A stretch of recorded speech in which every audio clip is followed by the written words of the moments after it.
Hello everyone, RBS degree college Meja Khas के online platform पे सभी छात्रों का हम हार्दिक स्वागत करते हैं। छात्रों, आज बीएससी एजी फर्स्ट सेमेस्टर के अंतर्गत जो आपका सब्जेक्ट है फंडामेंटल ऑफ सॉइल साइंस के अंतर्गत जो आपका टॉपिक है वह है सॉइल प्रोफाइल। जो है मतलब इसका अर्थ यह हुआ छात्रों जो है कि मृदा की प्रोफाइल, मतलब कहने का अर्थ ये है, प्रोफाइल का अर्थ यह हुआ कि संस्तर किस तरीके जो है किन किन जो है सब डिवीजन में, मतलब उप समूह में जो है इनका निर्माण होता है। और कहने का अर्थ ये है कि यहाँ पे किस जो है स्तर पे हम अपने पौधों का उत्पादन करते हैं या पौधों का वृद्धि करते हैं। तो हम आज छात्रों जो है आपको मृदा प्रोफाइल के विषय में जो है अध्ययन कराने चल रहे हैं। ठीक है, तो आइए स्क्रीन पर चलते हैं। मृदा प्रोफाइल जो है, ठीक है, तो मिट्टी में विभिन्न क्षैतिजों की संरचना सतह से ऊर्ध्वाधर के रूप से लेकर जहां भूमि नीचे चट्टानों से मिलती है उसे हम मृदा प्रोफाइल जो है कहा जाता है। छात्रों, जो आपके मिट्टी का स्तर बनता है या संस्तर बनता है वो आपकी जो है मृदा प्रोफाइल कही जाती है, जो आपके क्षैतिजों की संरचना और सतह से ऊर्ध्वाधर के रूप में जो है विभिन्न जो है चट्टानों से मिलकर उस संस्तर का जो है निर्माण किया जाता है या निर्माण होता है। फिर उसके बाद किस जो है स्तर तक जो है आपके सॉइल की परतों का निर्माण होता है उसे हम बतला रहे हैं कि पहला आपका आता है मृदा प्रोफाइल, दूसरा आपका आता है मिट्टी के प्रकार, तीसरा आपका आता है मिट्टी कैसे बनती है, चौथा आपका आता है कि मृदा नमी और उसके प्रकार क्या हैं। फिर उसके बाद अगला जो पॉइंट है मिट्टी की नमी का उपयोग, मिट्टी की नमी कैसे मापें, मिट्टी का कटाव। ठीक है, ये आपका जो है मृदा प्रोफाइल है, मिट्टी का संस्तर है छात्रों जो है, ठीक है, जिसके माध्यम से जो है मिट्टी का एक तरीके से क्लासिफिकेशन या वर्गीकृत किया गया है। तो हम उसी के विषय में आपको जो है अध्ययन करा रहे हैं। तो पहला आपका आता है जो पहला जो है मृदा प्रोफाइल के विषय में हम आपको जो है अध्ययन करा रहे हैं छात्रों जो है कि सबसे ऊपरी परत को हम मिट्टी कहते हैं। यह पृथ्वी की पहली परत है जिसे हम अपनी नंगी आंखों से देख सकते हैं। यह पौधों की वृद्धि के लिए सबसे महत्वपूर्ण जो है घटक होता है छात्रों। फिर मिट्टी में आवश्यक खनिज होते हैं। मिट्टी कृषि उद्देश्यों के लिए महत्वपूर्ण है जो भोजन, कपड़े और आश्रय के लिए आवश्यक हैं। मिट्टी छोटे जीवों को भी जो है आश्रय प्रदान करती है जिसका आवास बनता है, जो मिट्टी के अंदर ही जो है ऐसे कुछ सूक्ष्म जीव होते हैं जिनका रहने का एक ठिकाना होता है छात्रों। फिर उसके बाद इसीलिए हम इसे कह सकते हैं कि मिट्टी हमारे जीवन का एक अविभाज्य हिस्सा है। ठीक है, तो मृदा प्रोफाइल की परिभाषा हम आपको बताया। मिट्टी की बनावट और रंग से मिट्टी की प्रोफाइल की परतों का आसानी से जो है पहचाना जा सकता है।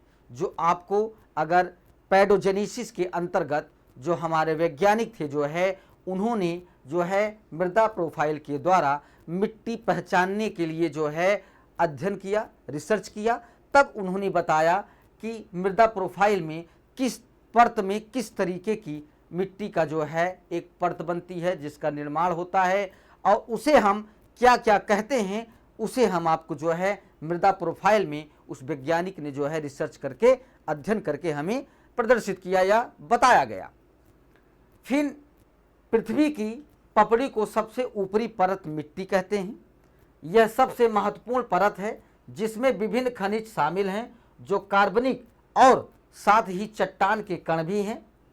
पृथ्वी की पपड़ी की ये परतें पौधों को बढ़ने और सहारा देने में मदद करती हैं। फिर उसके बाद मृदा का निर्माण, मिट्टी अपक्षय की प्रक्रिया से बनती है। अपक्षय एक ऐसी घटना है जिसमें चट्टानों का लगातार भौतिक और रासायनिक विखंडन होता रहता है, मतलब टूटने की प्रक्रिया जो है निरंतर चलती रहती है। यह कई कारकों जैसे हवा, पानी, जलवायु द्वारा किया जा सकता है। बनने वाली मिट्टी एक दूसरे से भिन्न होती है क्योंकि 5 प्रमुख कारक जो जलवायु, मूल चट्टान, परिदृश्य, जीव और समय जो आपके मृदा के निर्माण की जो है महत्वपूर्ण जो है कारक होते हैं, जिसको जो है मिट्टी को प्रभावित करते हैं। फिर उसके बाद मूल चट्टान आपका है, तो मूल सामग्री वे हैं जो पृथ्वी की परतों को सामने लाती हैं। यह आधारभूत सामग्री है, इसीलिए यह बनने वाली मिट्टी के गुणों को प्रभावित करती है। और उदाहरण के लिए रेतीली मिट्टी की मूल चट्टान लावा रॉक है। यही कारण है कि रेतीली मिट्टी का रंग जो है काला होता है। फिर उसके बाद आपका जलवायु है। तापमान और वर्षा की मात्रा सीधे मूल चट्टानों के अपक्षय की दर को प्रभावित करती हैं। जिसे मिट्टी में अधिक नमी होती है वह अत्यधिक अपक्षयित होगी। नमी की मात्रा जितनी अधिक होगी, मिट्टी में खनिजों की आवाजाही उतनी ही अधिक होगी, जिसके कारण से मिट्टी की उर्वरता बहुत ही अच्छी बनती है। फिर उसके बाद समय आपका आता है छात्रों जो है, ठीक है। तो मिट्टी के निर्माण में समय में एक महत्वपूर्ण कारक है। मिट्टी बनने में हजारों साल लगते हैं। युवा मिट्टी मूल चट्टान के साथ विशेषताओं को साझा करती हैं, लेकिन समय के साथ मिट्टी पुरानी हो जाती है और इसके गुण मूल चट्टान से जो है भिन्न होते रहते हैं। फिर आता है आपका भूदृश्य जो है, जिस क्षेत्र में मिट्टी उगती है उसका उसी प्रकार की मिट्टी के प्रकार को प्रभावित करता है। उदाहरण के लिए ढलान पर पानी अगर तेजी से बहता है तो वहाँ पे आपके मिट्टी का रंग और क्या कहते हैं दशा दूसरे तरीके से परिदृश्य होके दिखाई देगी आपको। फिर आपका जीव आता है। मिट्टी में मौजूद जीव भी मिट्टी की प्रकृति को प्रभावित करते हैं। उदाहरण के लिए कुछ जीव ऐसे होते हैं जो मिट्टी के अंदर होने वाली रासायनिक प्रतिक्रियाओं में मदद करते हैं। इससे सीधे तौर पर पानी का रिसाव जो है होता रहता है, जो आपके मृदा निर्माण की प्रक्रिया में बहुत ही ज़्यादा जो है प्रभावित करते हैं, क्योंकि इसी के द्वारा जो है आपके मिट्टी के जो है कण टूटकर दूसरी जगह स्थित होकर जो है परतों का निर्माण करते हैं। फिर उसके बाद मिट्टी के विभिन्न प्रकार आपके, जो पहला है ऊपरी मृदा, दूसरा आपका भूमि के नीचे की मिट्टी का भाग, तीसरा आपका जो है पेरेंट रॉक जो है, ठीक है, जो मिट्टी के प्रकार होते हैं जिससे मिट्टी का परतों का निर्माण होता है। फिर मिट्टी की परतें आपकी, ठीक है। मृदा वैज्ञानिकों जिन्हें पेडोलॉजिस्ट के रूप में जाना जाता है, बड़े अक्षरों में OABC और E के माध्यम से मिट्टी प्रोफाइल मॉडल को निर्धारित करने के लिए एक रोमांचक तरीके को जो है खोजा गया है, जो आप मिट्टी की पहचान कर सकते हैं कि हमारा O संस्तर में क्या प्रक्रियाएं होती हैं, A संस्तर में क्या प्रक्रियाएं होती हैं, C संस्तर में क्या प्रक्रियाएं होती हैं, E संस्तर में क्या प्रक्रियाएं होती हैं, उसे हम अभी आपको बतला रहे हैं छात्रों, ठीक है। कभी कभी यह देखा गया है कि पर्यावरण में उपस्थित विभिन्न कारकों के कारण यह परत जो है नष्ट हो जाती है। जैसे अत्यधिक वर्षा, हवा ऊपरी परत को नष्ट कर देती हैं, जिससे मिट्टी में सभी खनिज जो है निकल जाते हैं। जो आपके ऊपर की जो परत होती है मृदा की, वहाँ से खनिज और पोषक तत्वों का अस्तित्व खत्म हो जाता है। तो वहाँ पे मृदा प्रोफाइल आरेख मिट्टी की 3 प्रमुख सतहों को प्रदर्शित करते हैं, जिसमें ABC शामिल हैं, जो सतह क्षैतिज, उपमृदा और अंतः स्तर में जो है उसे विभक्त किया गया है। फिर से मृदा प्रोफाइल में सतह O पर एक कार्बनिक खनिज आवरण होता है। यह सतह मिट्टी को सभी प्राकृतिक खनिज जो है प्रदान करती रहती हैं। आपका O क्षैतिज हुआ। O क्षैतिज में मिट्टी में सूखे पत्ते, छोटे पत्थर, गिरे हुए पेड़ और अन्य कार्बनिक पदार्थ जैसे कार्बनिक पदार्थ होते हैं जिन्हें अपघटित किया जा सकता है। इसमें लगभग 20 से 30% कार्बनिक पदार्थ होते हैं। कार्बनिक पदार्थों की मौजूदगी के कारण मिट्टी का रंग आमतौर पर काला भूरा और गहरा भूरा हो जाता है, जो आपको नंग आंखों से जो है आप उसे मिट्टी को देख सकते हैं। फिर उसके बाद आपका आता है एरोजन, ठीक है, मतलब संस्तर जो है, एरोजन जो है परत में कार्बनिक पदार्थ होते हैं और इसे ह्यूमस परत के नाम से जाना जाता है। यह मिट्टी की सबसे ऊपरी परत है जिसमें गहरे रंग का विघटित पदार्थ होता है जिसे ह्यूमस कहते हैं। ह्यूमस मिट्टी को पोषक तत्व प्रदान करता है, इसीलिए मिट्टी को अधिक जो है उपजाऊ बनाता है, जो आपके ए संस्तर में जो है ये प्रक्रिया ओराइजन में होता है, ठीक है। फिर आपका आता है ई क्षैतिज जो है, ई क्षैतिज अक्षर ई मास्टर क्षैतिज को दर्शाता है जो मिट्टी के सभी परतों के नीचे होता है। यह केवल वन क्षेत्रों में ही पाया जाता है। मिट्टी का रंग हल्का होता है। अक्षर ई का अर्थ है एलिवेटेड क्षैतिज, जो ए क्षैतिज से घुले हुए कणों को जो है गति यहीं से होती है। फिर आपका बी होराइजन आता है। बी होराइजन को उपमृदा के रूप में जाना जाता है क्योंकि यह ऊपरी मिट्टी के नीचे मौजूद है। यह मिट्टी की वह परत है जो ऊपरी मिट्टी से बहने वाले सभी वर्षा जल को अवशोषित करती हैं और यह आगे के उपयोग के लिए वर्षा को जमा करती हैं। इसमें ह्यूमस तो होता है, लेकिन ए होराइजन की तुलना में कम मात्रा में कार्बनिक पदार्थ और घुलनशील जो है खनिज जो है कम मात्रा में पाए जाते हैं। फिर आपका आता है सी होराइजन जो है मिट्टी की एक और परत जो बी होराइजन के नीचे मौजूद है। इस परत में कम अवक्षयित चट्टानें या मूल चट्टानें होती हैं। इसमें कोई कार्बनिक पदार्थ जो है नहीं पाए जाते हैं, जो आपके सी संस्तर में जो है, ठीक है। फिर उसके बाद आर ओराइजन आता है। आर ओराइजन वह परत है जिसमें आंशिक रूप से अपक्षयित चट्टानें या अपक्षयित चट्टानें होती हैं। इसे मिट्टी की नींव या आधार परत के रूप में जो है जाना जाता है। फिर उसके बाद बनावट के आधार पर मिट्टी के प्रकार। मिट्टी की बनावट अलग अलग प्रकार की चट्टानों के कणों के उपस्थिति के कारण भिन्न होती हैं। आकार के कणों के आधार पर मिट्टी को 3 प्रकारों में वर्गीकृत किया जा सकता है।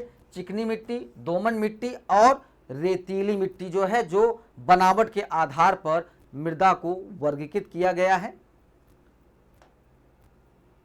चिकनी मिट्टी, इस प्रकार की मिट्टी में कण छोटे और बारीक होते हैं। छोटे कणों की उपस्थिति के कारण कण एक दूसरे से कसकर पैक हो जाते हैं, जिससे हवा के लिए कम जगह जो है बचती है। इनमें हवा के लिए कोई स्थान नहीं होता है, इसीलिए अधिक पानी रोक लेते हैं, जिससे मिट्टी भारी हो जाती है। यह मिट्टी गेहूं, चना की वृद्धि के लिए सबसे उपयुक्त, क्योंकि इस प्रकार की मिट्टी बड़ी मात्रा में जो है पानी को रोक सकता है, जो आपकी चिकनी मिट्टी की जो है विशेषता है छात्रों। फिर उसके बाद रेत भरी मिट्टी आपकी जो है, तो रेत भरी मिट्टी की क्या विशेषता है। इस प्रकार की मिट्टी जो है इसके भारी कण होते हैं। भारी कणों की उपस्थिति के कारण कण ढीले ढंग से पैक हो जाते हैं, जिससे हवा के लिए काफ़ी जगह जो है बच जाती है। इनमें हवा भरने के लिए काफ़ी जगह होती है, इसीलिए ये पानी को रोके नहीं पाते हैं और पानी आसानी से निकल जाते हैं। यह मिट्टी कपास की वृद्धि के लिए सबसे उपयुक्त है, क्योंकि यह मिट्टी पर्याप्त मात्रा में हवा धारण जो है कर सकती है, जो आपके रेत भरी मिट्टी की विशेषता है छात्रों। फिर उसके बाद बलुई मिट्टी आपकी आती है छात्रों जो है, तो इस मिट्टी में बारीक कण और बड़े कण दोनों होते हैं। इस प्रकार की मिट्टी पानी के साथ हवा की उचित मात्रा को बरकरार रख सकती है। यह मिट्टी फसलों की वृद्धि के लिए सर्वोत्तम है, क्योंकि इसमें जल धारण क्षमता अच्छी होती है तथा इसमें ह्यूमस भी जो है मौजूद होते हैं, जिसके कारण से जो है आपकी जो है जल धारण की क्षमता इनकी ज़्यादा होती है और बलुई मिट्टी और चिकनी मिट्टी सबसे उपयुक्त मिट्टी जो है फसल के लिए छात्रों मानी जाती है। ठीक है, क्योंकि इसमें जल धारण क्षमता और नमी जो है स्थिर रहने की प्रक्रिया सबसे ज़्यादा पाई जाती है। फिर उसके बाद मृदा नमी क्या है उसे हम बतला रहे हैं कि मिट्टी में पानी की दृढ़ता को मिट्टी की नमी कहा जाता है। इसे कुंडलित नमी की प्रासंगिकता को पौधों को बढ़ाने के लिए मिट्टी में आवश्यक खनिज निकालने में जो है मदद करती है। मिट्टी विभिन्न कारकों के माध्यम से पानी को अवशोषित करती है और मिट्टी के निर्माण में भी अपना योगदान देती रहती है। फिर उसके बाद मृदा नमी के प्रकार जो है, गुरुत्वाकर्षण जल, आपका गुरुत्वाकर्षण बल के कारण भूजल स्तर में पानी की मुक्त प्रवाह गुरुत्वाकर्षण जल कहलाता है। यह पौधों के उपयोग के लिए उपलब्धता होता है, क्योंकि यदि मिट्टी संघनन न हो तो पानी जल्दी निकल जाता है। यह मिट्टी के माइक्रोपोर्स में जो है पाया जा सकता है। आपका मतलब जो माइक्रोपोर्स का जो पार्ट होता है मिट्टी के अंदर जो है, वहाँ पे आपको गुरुत्वाकर्षण जल आपको मिलेगा छात्रों, जो है जो आपके पौधों की जो है आवश्यकता के अनुसार जो है पौधे उसे अवशोषित करते रहते हैं। फिर हाइग्रोस्कोपिक जो है आपका जल, हाइग्रोस्कोपिक जल वायुमंडल से मिट्टी में अवशोषित होता है और मजबूती से जमा जाता है। पौधों की बड़ी मात्रा में पानी को अवशोषित नहीं कर सकते हैं, लेकिन वे फिर से भी जो है जीवित रह सकते हैं। फिर आता है रासायनिक रूप से संयुक्त जल आपका। ठीक है, तो इसे उपयुक्त जल के नाम से भी जाना जाता है। मिट्टी की गर्मी 150 डिग्री सेल्सियस के कारण हाइग्रोस्कोपिक पानी को हटाने के बाद बचा हुआ पानी आयरन, सिलिकॉन आदि के हाइड्रेट ऑक्साइड में जो है बदल जाता है, जो पौधे उसे अवशोषित करते हैं अपनी जो है आवश्यकता के अनुसार। फिर केशिका जल आपका आता है। मुक्त प्रवाह के बाद मिट्टी में बचा हुआ पानी पूरी तरह से निकल जाता है। केशिका गत के नियम चित्र में आते और इसका रूप से बदलकर एक फिल्म बना देते हैं जो अनाज को जो है घेर लेती हैं। तो जिस समय पौधों को पानी जो है नहीं मिल पाता है, तो उस टाइमिंग पे पौधे जो है केशिका जल का जो है उपयोग करते हैं और अपना विकास और वृद्धि करते हैं।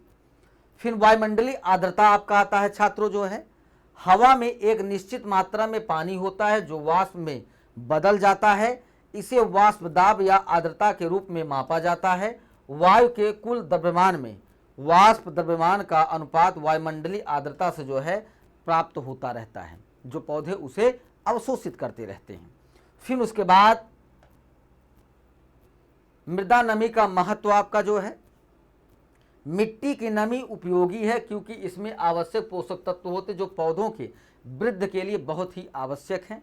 या किसी विशेष रूप से फसल की उपज निर्धारित करने में मदद करती हैं, या मिट्टी के तापमान को नियंत्रित करने में सहायक हैं, या मृदा निर्माण में भी जो है अपना सहयोग देते हैं। फिर उसके बाद मिट्टी की नमी कैसे मापी जाती है। ठीक है, तो कई प्रकार जो है छात्रों हमारे जो है कुछ ऐसे जो है क्या कहते हैं एग्जाम्स हैं जहाँ पे मिट्टी की नमी जो है किस मीटर से नापी जाती है, उसे जो है क्वेश्चन जो है पुटअप किया जाता है। तो यहाँ पे हम बतला रहे हैं आपको कि टेंसियोमीटर जो है मिट्टी की नमी के तनाव को मापते हैं। ट्यूबों को पानी से भरकर दिया जाता है और नीचे एक छिद्रपूर्ण सिरेमिक टिप जोड़ा जाता है। फिर इसे ऊपर से सील कर दिया जाता है जो वैक्यूम गेज बनाने में मदद करता है। फिर इसे मिट्टी में गहराई तक डाला जाता है ताकि पौधे इसे जल्दी से अवशोषित कर सके। इसी उपकरण के उपयोग मिट्टी में पानी की उपलब्धता का जो है प्रतिशत निर्धारण करने के लिए जो है किया जाता है। ठीक है, टेंसियोमीटर आपका छात्रों। फिर दूसरा आपका आता है विद्युत प्रतिरोध ब्लॉक जो है। ठीक है, तो इन ब्लॉकों में 2 इलेक्ट्रोड होते हैं जो लीड तारों से जुड़े होते हैं। इसे मिट्टी की सतह तक फैलाया जाता है। छिद्रपूर्ण सामग्री के ब्लॉक इलेक्ट्रोड के लिए जाते हैं। डिवाइस का उद्देश्य मिट्टी के पानी के तनाव को जो है मापने की प्रक्रिया होती है, जो आपके विद्युत प्रतिरोधी ब्लॉक के द्वारा जो है मृदा की नमी को मापा जाता है। फिर उसके बाद टाइम डोमेन रिक्लेटोमेट्री जो है, जिसे टीडीआर बोलते हैं, यदि आप मिट्टी की नमी की मात्रा निर्धारित करना चाहते हैं तो टीडीआर वह उपकरण है जिसका आपको उपयोग करना चाहिए। आप मिट्टी में स्टील की छड़ें रख सकते हैं और मिट्टी में गहराई तक विद्युत संकेत भेज सकते हैं। यदि संकेत वापस आते हैं तो आप मिट्टी की जल सामग्री को जो है अच्छे तरीके से माप सकते हैं। ठीक है। फिर उसके बाद मृदा अपरदन क्या है? मिट्टी की ऊपरी परत हटने की प्रथा को जो है मतलब हटने की प्रक्रिया को मृदा अपरदन कहते हैं। मिट्टी को हटने में योगदान देने वाले कारक आपके पानी, हवा और बर्फ हैं। पौधों की जड़ें मिट्टी को मजबूत से बांधती हैं, इसीलिए जब पौधे नहीं होते हैं तो जड़ें मिट्टी को बांधने के लिए नहीं होती हैं और इसीलिए मिट्टी ढीली हो जाती है और फिर मिट्टी को इन कारकों द्वारा आसानी से जो है हटाया जा सकता है। फिर आपका मृदा क्षरण को कैसे रोकें? ठीक है, मिट्टी के कटाव को रोकने का सबसे महत्वपूर्ण तरीका वनों की कटाई को कम करना, अधिक से अधिक पेड़ लगाएं ताकि पौधों की जड़ें मिट्टी के बांध सके और मिट्टी को कटाव से जो है बचाया जा सके। छात्रों, तो कहने का अर्थ यह है छात्रों जो है कि मृदा प्रोफाइल के विषय में हम आपको अध्ययन कराया गया जो है, जिसमें कई संस्तर में जो है मिट्टी की परतें पाई जाती हैं जिसका अलग अलग कार्य है जो है। तो कहने का अर्थ यह है कि अगर आप जो है मृदा प्रोफाइल का जो है अगर आप अध्ययन करते हैं तो वहाँ पे आप संस्तरों को ध्यान में रखकर जो है आप इस मृदा प्रोफाइल को अच्छे तरीके से जो है इसे जो है डिफाइन कर सकते हैं। ठीक है, यहाँ पे ये टॉपिक समाप्त होता है छात्रों जो है। अगली टॉपिक के साथ उपस्थित होंगे। सभी छात्रों को धन्यवाद।